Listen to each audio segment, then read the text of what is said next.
Hello, Who Dat Nation, and a special hello to our Bayou Blitz family. I am Bob Rose. I am one of your co-hosts to your Bayou Blitz podcast. Joining me is the other co-host, Brendan Boylan. Brendan, happy day to you. Happy almost draft day, and this is why we're going on with a live draft preview this evening. Hope you're doing well. Yeah, absolutely. It's kind of hit that point where we can start doing these prospect profiles. It's also hit that point where you look at the calendar and you go, "Oh my God, that is like 2 weeks away." It really sneaks up on you. I think this year it snuck up on me because there has not been normal Saints offseason for what Hmm. seems like the 100th year in a row. But especially some of the news that we got earlier this week prior to recording this. I think that's kind of taken up a lot of headspace for myself, you, and other members of the Saints media. To go, oh man, we still have a draft. Hmm. So that's how we've landed here.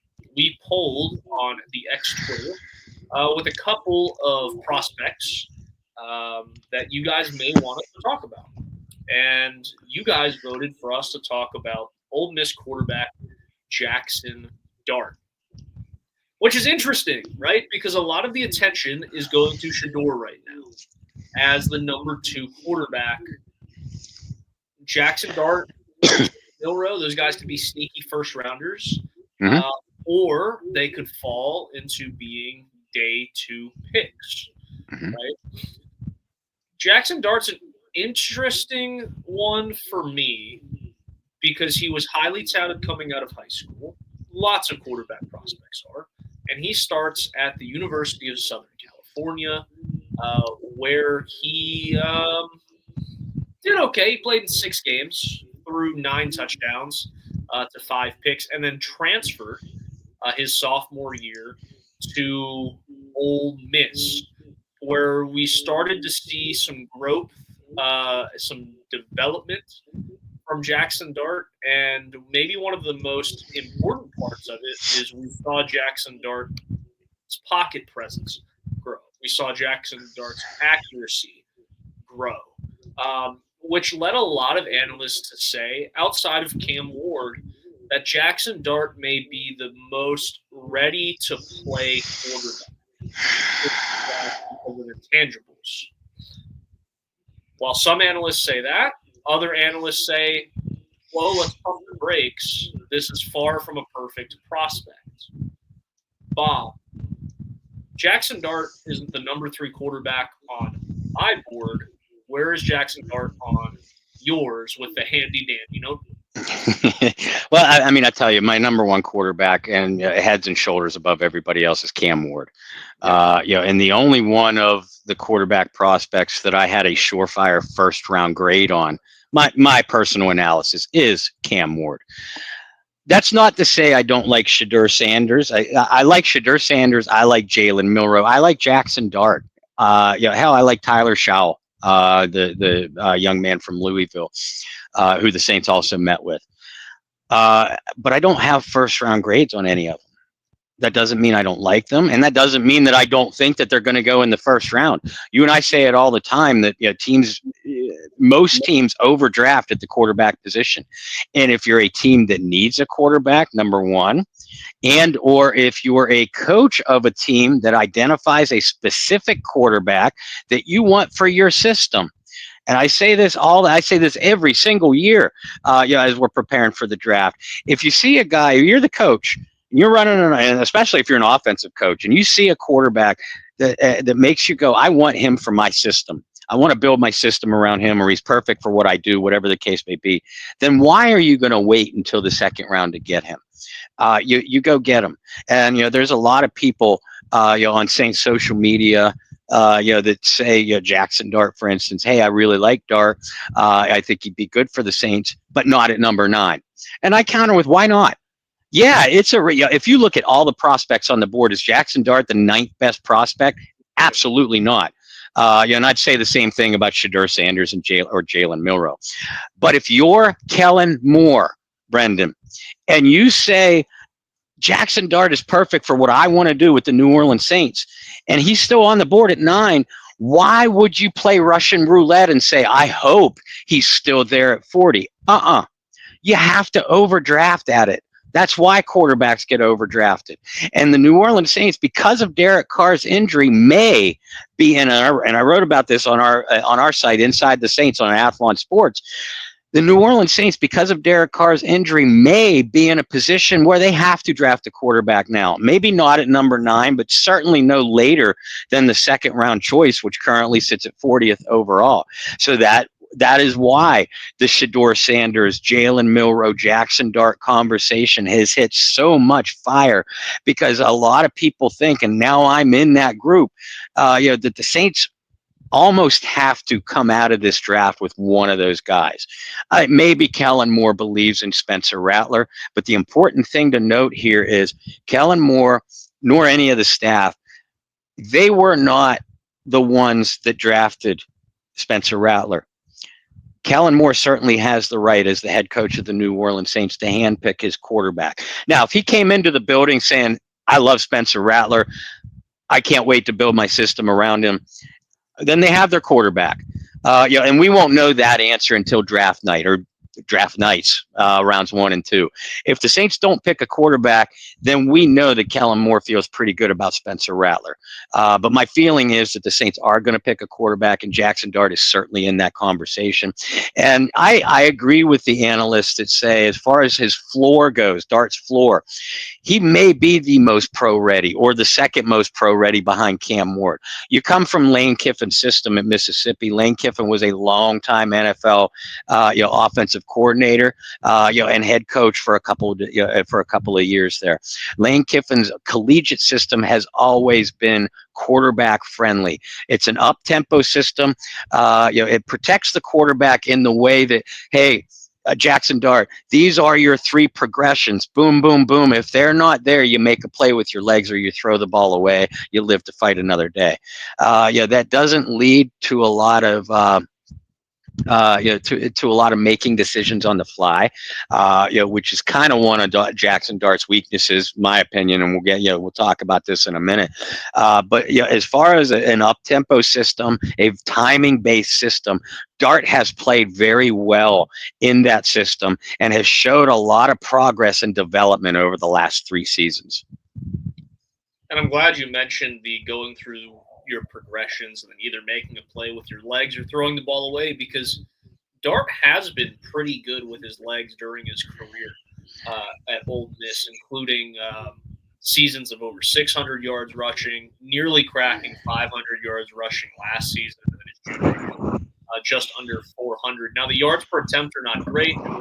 They're around 4 yards per attempt, and you're looking at somewhere around 120 attempts per season. The other thing to remember is, if you are sneaky athletic in college, you're probably not sneaky athletic in the NFL, just because the athleticism is on a completely different level. You said that Jaxson Dart's floor might be the second highest amongst quarterbacks in the draft, meaning that you kind of know what you're getting with Jaxson Dart. I'll take that a step further. And I texted this to you today while we were preparing for this. And I said, I feel like the ceiling for Jaxson Dart is like best case scenario. He's one of those name and a hat quarterbacks that we've talked about so much over the last year.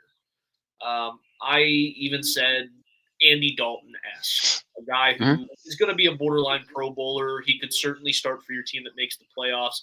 Don't know if he's ever going to be a guy that propels you into being in those championship conversations and championship runs.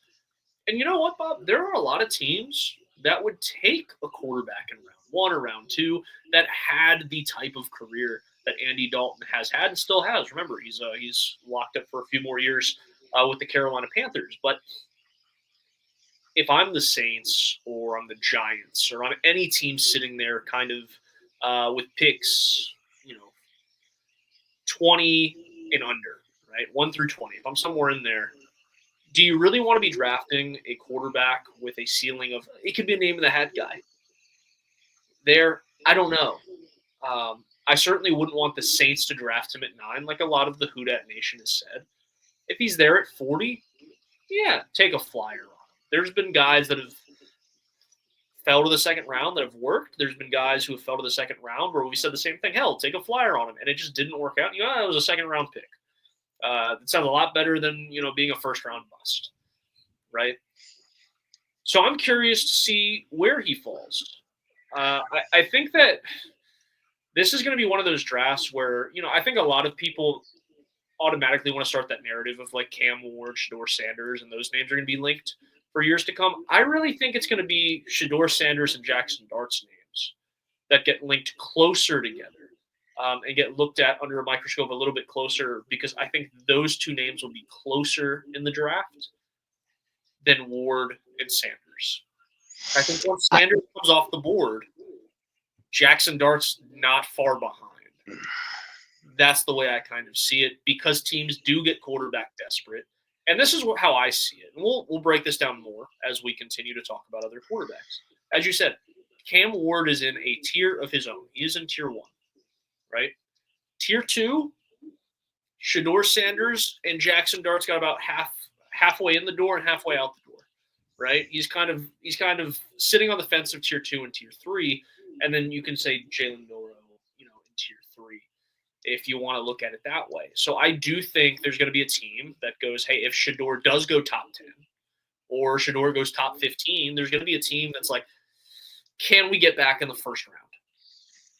Do we have the assets to trade back in the first round if you really like Jaxson Dart or you really like Jalen Milroe? That's why I think those two names will be connected throughout NFL history a little bit more than the Cam Ward and Shedeur Sanders, because I do think Cam's in a class of his own. But Jaxson Dart's a guy that I think is going to intrigue some people, but I think he's definitely a guy where you could talk to an executive from 15 teams, 16 teams in the league, and they'll tell you one thing, and then the other 15, 16 teams in the league will tell you the exact opposite. I definitely see a split on him. I don't think it is a surefire, not just a surefire first-round pick. I don't think that he's a surefire starter in the league in his first few seasons. The right situation, sure, but I can see a guy who ends up sitting for 2 years before he ever gets the chance to start. I mean, it's possible, and it's possible for any of these guys. It depends where they land and how quickly they develop. And as far as what you said, and I'm hearing the same things. Different teams have different grades on Sanders, Dart, and Milroe. But it depends which of those teams are in the quarterback needy category. The Cleveland Browns, the New York Giants, the Vegas Raiders, the New York Jets, certainly the Pittsburgh Steelers, and you could throw the New Orleans Saints in that mix. And this, I'm very interested to see which team pulls the trigger second on a quarterback. Let's assume that Cam Ward is going to go first overall to the Tennessee Titans. At that point, which team is the second one to pull a trigger on a quarterback? Because after that, whether it's Shedeur, and I think the second quarterback overall is probably going to be Shedeur Sanders, but I'm not willing to bet a whole lot of money on that one. But let's say Shedeur Sanders is the second overall quarterback chosen, and he goes sixth, where I think the Giants are picking third, sixth to I think where the Raiders are picking. At that point, if you're the Steelers, if you're the Saints, if you're the Jets, if you're the Browns, if you're another team that is looking at their quarterback roster and saying, I think we need a quarterback this year, then is when you're going to see a Jaxson Dart or a Jalen Milroe come off the board higher, much higher maybe, than what their draft projections actually are. Because in the case of the New Orleans Saints, and we'll stay on the Jaxson Dart topic, if you are Kellen Moore and you look at Jaxson Dart and you say, you know what, I think he is better than what I have in Spencer Rattler, then again, Brendan Boylan, I ask you the question, if you believe that, if you're coaching the New Orleans Saints and you believe that Jaxson Dart is a better quarterback than what you have in Spencer Rattler, then why would you take the risk that he's even going to be there at 40? Again, I don't want to see the Saints draft any of these guys at number 9 personally, but that's why I keep coming back to that mindset, because that's why I think it's going to happen. Maybe Kellen Moore does have confidence in Spencer Rattler. And again, we won't know that until night 1 of the draft. But if he doesn't, if he looks at a Shedeur Sanders, a Jaxson Dart, a Jalen Milroe, and says, I can win with that guy, I don't think I can win with Spencer Rattler, then like it or not, Saints fans, you're going to see one of those guys come off the board at number 9. Now, ideally, what I'd like to see happen is none of those other quarterback needy teams that are picking ahead of the Saints draft a quarterback at all. And all of them are still on the board when the Saints pick at 9. Maybe, and wisely so, maybe Mickey Loomis and Kellen Moore says, okay, let's trade back a couple picks. I like a couple of these quarterbacks. Let's do our draft math, see what see what other teams are picking immediately behind us, see what the chances are of us losing both or all 3 of the quarterbacks that we like. Maybe we trade back a few spots, pick up an extra pick or 2, whether it's this year or next year. Our quarterback may still be on the board, will probably be on the board.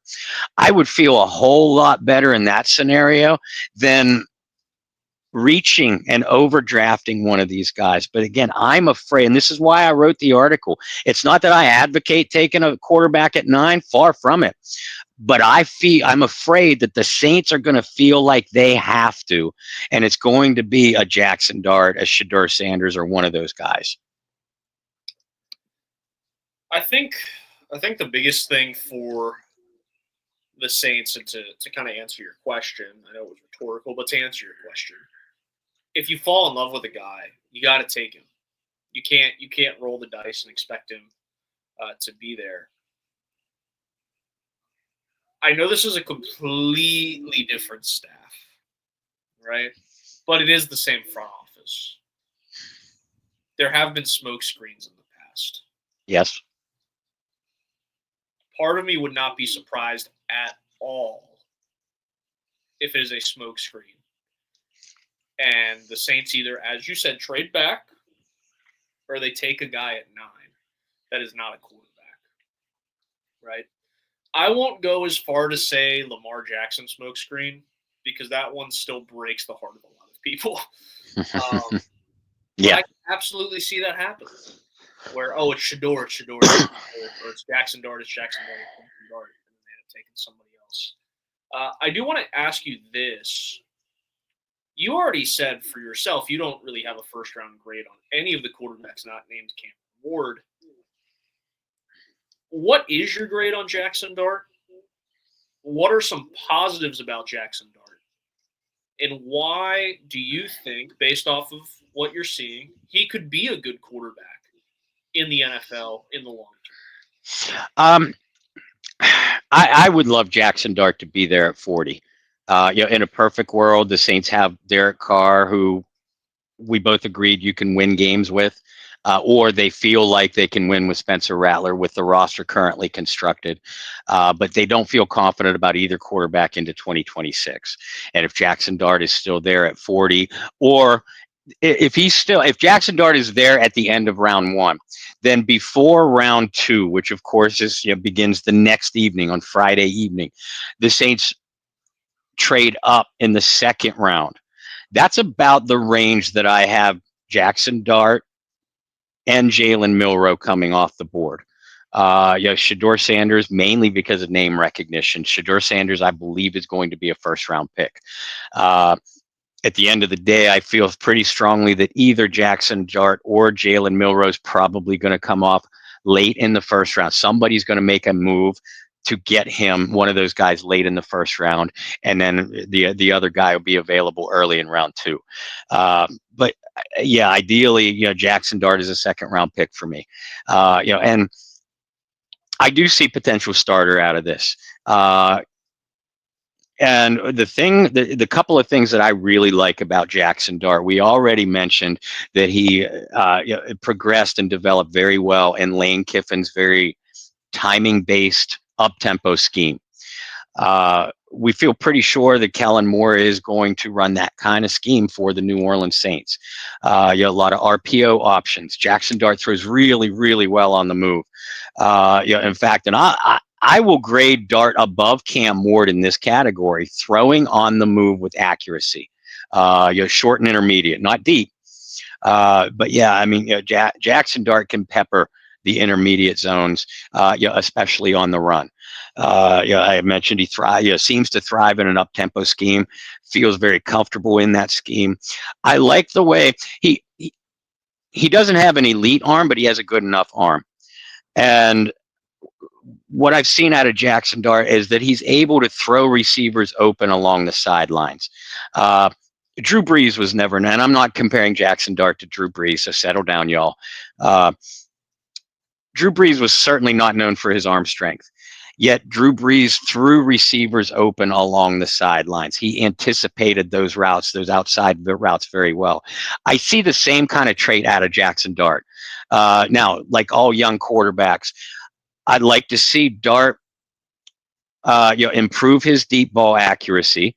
Jaxson Dart certainly needs to improve his lower body mechanics. His release and upper body technique is just fine. His lower body technique tends to fall apart, especially when he gets under pressure in the pocket. When that happens, he'll sail a lot of balls. You sail a ball in the NFL, it's getting intercepted. Those are the two main things I want to see improve from Jaxson Dart. In the SEC, you face nearly top-level competition nearly almost every week. But Dart struggled statistically, both accuracy and his interception rate. Struggled against the elite competition, the Alabamas, the Georgias, the Texases. A couple years ago against Penn State in the bowl game. And that's because when Jaxson Dart is forced to stay in the pocket and forced to go through his progressions, he can get a little bit impatient or indecisive. And again, that's the kind of thing you see out of a lot of young quarterbacks. Good coaching can make up for that. Those are nuances. And by the way, I had the same criticism of Spencer Rattler coming into last year's draft. If you are looking for a draft comparison of Jaxson Dart from me, it's Spencer Rattler. A guy that can throw pretty accurately on the move, a guy that's a good but not great, above average to good but not great athlete, but a guy that kind of gets indecisive in the pocket, struggles to read defenses, but RPO options, up tempo, you get him on the move. He is very accurate through the intermediate zones. Now, Saints already have Spencer Rattler, so why would they want to draft another one? The answer is it's up to Kellen Moore. And I'm going to always keep circling back to that answer on any of these quarterback prospects. Oh, and you guys just wait if the Saints don't draft a quarterback this year. How much we're going to be saying it's up to Kellen Moore following. I think the reasons I like Jaxson Dart are the reasons you just highlighted. And ironically, you concluded it with saying, well, it's Spencer Rattler. That's the draft comp. I really like Spencer Rattler. I like the prospect of Spencer Rattler. I like the prospect of Jaxson Dart. But here's the difference between Jaxson Dart and Spencer Rattler. Spencer Rattler was a day 3 pick. Mm-hmm. Jaxson Dart, probably going to be a day 1 or day 2 pick. Now, you guys could come at me and say, well, Jaxson Dart did it in the SEC longer. I mean, Bob, you made a wonderful point about SEC competition. You look at the Ole Miss upsetting Georgia game from this year. Pull up Jaxson Dart's stats for that game. They were not good. The defense, Mississippi's defense won that game. Jaxson Dart did not defeat Georgia. Mississippi's defense defeated Georgia. Like I said, I think Jaxson Dart has the raw talent and ability to be a starter in the league, be a good starter in the league. But I don't see Jaxson Dart being a guy who moves the needle of a franchise. And if you're taking a quarterback in a new system with a new offensive coordinator, like Bob has alluded to about 27 times so far. You want a guy who moves the needle. I think that's why a lot of people automatically put their attention towards Shador, because he has one of the highest ceilings in the draft. And we'll talk about Shador. I'm sure we'll do a Shador prospect profile like this. But you want the biggest difference between that tier 2 to tier 3 I was talking about, with Cam Ward being in tier 1 and Shador being tier 2, and Jaxson Dart kind of tiptoeing the line of tier 2 and tier 3, is Jaxson Dart has the second highest floor in the draft. Mm-hmm. You know what you're kind of getting out of the quarterback position. Well, the difference between being in tier 3 and tier 2 is the fact that Shador Sanders has maybe the highest ceiling in the draft. So are you going to swing for the fences, or are you going to be content knowing, like, okay, he's probably falling in this range? And I think that's it is, but I counter with this question. You talk about the tier 2 and the tier 3 quarterbacks, and we can agree to disagree on that one. But my point I would counter with would be, if you, Brendan Boylan, don't even have, if you feel like you don't even have a tier 2 or a tier 3 quarterback on your roster right now, don't you have to pull the trigger on one of these guys as quickly as possible while they're on the board? Maybe. It depends, because unfortunately this is a real question that's happened more and more in the NFL and more in just sports in general over the years. Are you willing to tank for a year? And I know some of you in the comments are gonna make it sound like I'm going somewhere, and I'm not. I'm not doing this agenda thing. I'm just genuinely speaking of, do you just roll with what you have for the year? Because frankly, you were going to do it with Derek Carr anyway. And then, put all of your eggs in the basket that you grab a quarterback, whether it be Arch Manning or somebody else, the following year, or hope that Spencer Rattler really develops. Which, props to Spencer Rattler for being a quarterback that's actually showed up to the non-mandatory activities. There's another quarterback who may be having shoulder surgery here in a little bit that is busy hanging out with his brother around cars. I don't care what the cars do with the cars. I don't. I didn't even think about that. Thank you for the cars pun. But at the end of the day, yeah, I don't know. Like, it's going to be completely, and you've said it, so I'll say it for the 28th time, is it's going to be completely up to Kellen Moore what he wants to do with the quarterback position, which makes this draft super interesting. Remember, the Saints haven't taken a quarterback in the first round since Archie Manning. Is it finally going to happen again? I don't know. Is Jaxson Dart going to be the guy at 9? In Bob and I's eyes, probably not. And probably should not be. But if it's Kellen Moore's guy, you could certainly see him there. So before we close, Bob, you did mention some of the things you like about Jaxson Dart. I'm going to kind of put you on the spot with the handy-dandy notebook. Tell the Who Dat Nation why, if Jaxson Dart is indeed the pick, they should be excited about the selection. Because he's a potential plug-and-play guy. He's thrived in an up-tempo, timing-based scheme with a lot of RPOs.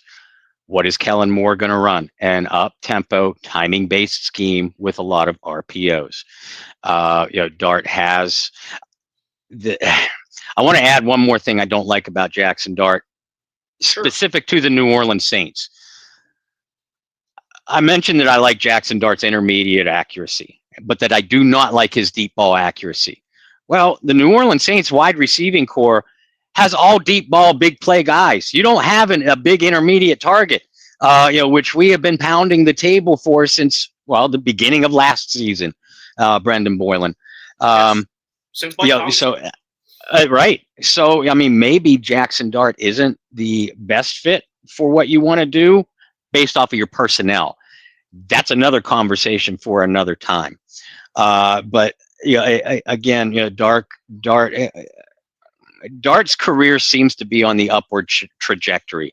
We'll see if that continues, making the jump from the SEC to the NFL.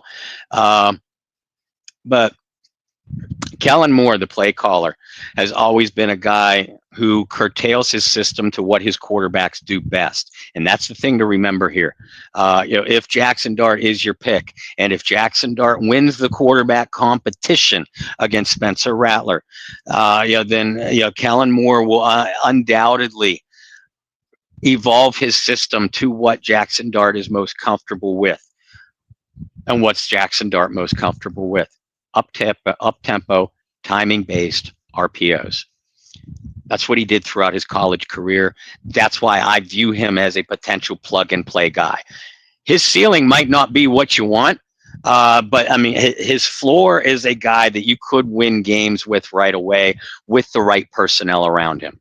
And they have weapons. They need an improved offensive line, a big wide receiver, running back depth. We know all that. We cover that every single week on our weekly broadcast. But the Saints also have weapons that Jaxson Dart would be able to utilize. At 9, no, I don't like him there, but I wouldn't be upset if it happened, because that would tell me this is the guy Kellen Moore believes that he could win with at the quarterback position. Well, there you have it. That is your prospect profile on Ole Miss quarterback Jaxson Dart. We will come back and have more player profiles for you guys as we get closer and closer to the draft, which means what? By the time you guys are watching this, there's already another poll up on the X Twitter for another one for us to knock out later in the week. Maybe we'll make it a defensive side of the ball. I don't think that's being I like that. Enough. I think a lot of attention's towards the quarterbacks, but there are some ballers on the defensive side that could be available for the Saints at number 9. So for Bob Rose, I'm Brendan Boylan. Thanks so much for tuning in for a draft prospect profile edition of the Bayou Blitz podcast. We will see you guys for our regularly scheduled programming on Wednesday night, 9 p.m. Eastern, 8 o'clock Central. Until then,